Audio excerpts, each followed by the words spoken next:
With number 4 from section 1.4, we're still looking at inequalities, but now we're going to solve them.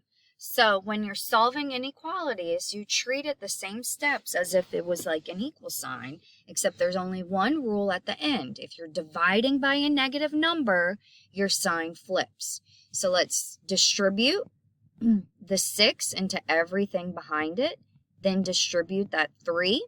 So 6 times 3 is 18. Bring down your x. 6 times negative 1 is negative 6. Bring down the sign. 3 times 3 is 9. Bring down the x. And then 3 times negative 5 is negative 15.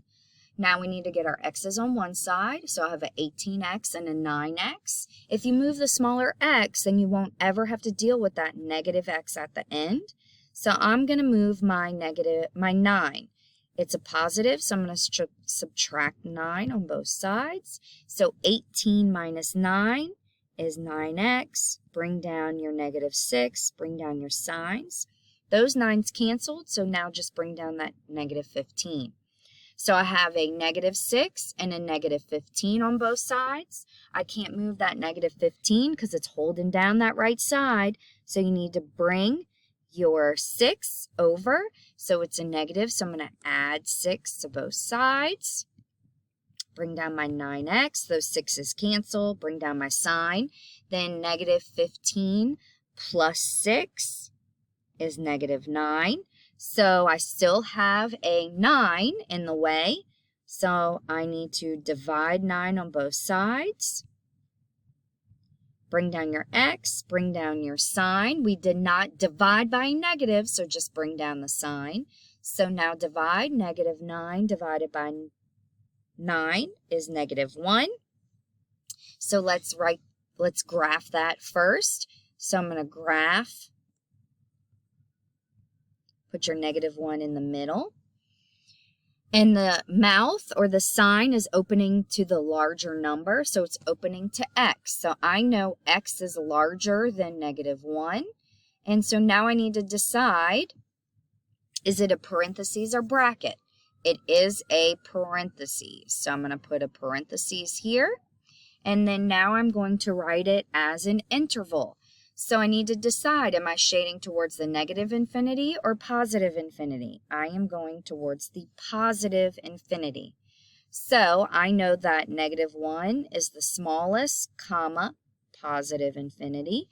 So now let's decide parentheses or brackets. So does negative 1 have a parentheses or bracket? It has a parentheses.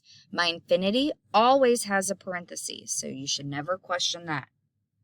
All right. Last problem, so let's solve it. So distribute that 2 on both sides. I'm going to bring down that left side. 2 times 4 is 8. 2 times negative x is negative 2x. So I am going to practice with flipping the sign. So let's move that negative 2x over to the negative 5. We're crossing the equal, so do opposite. So I'm going to add 2x to both sides. So negative 5 plus 2 is negative 3x. Then bring everything else down.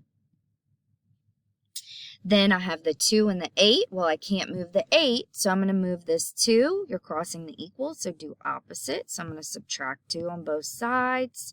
Bring down my negative 3x and my sign. 8 minus 2 is 6.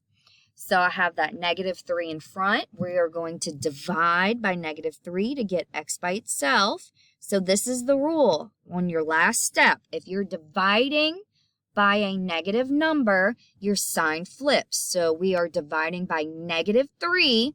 So that means our sign is going to open up the opposite way.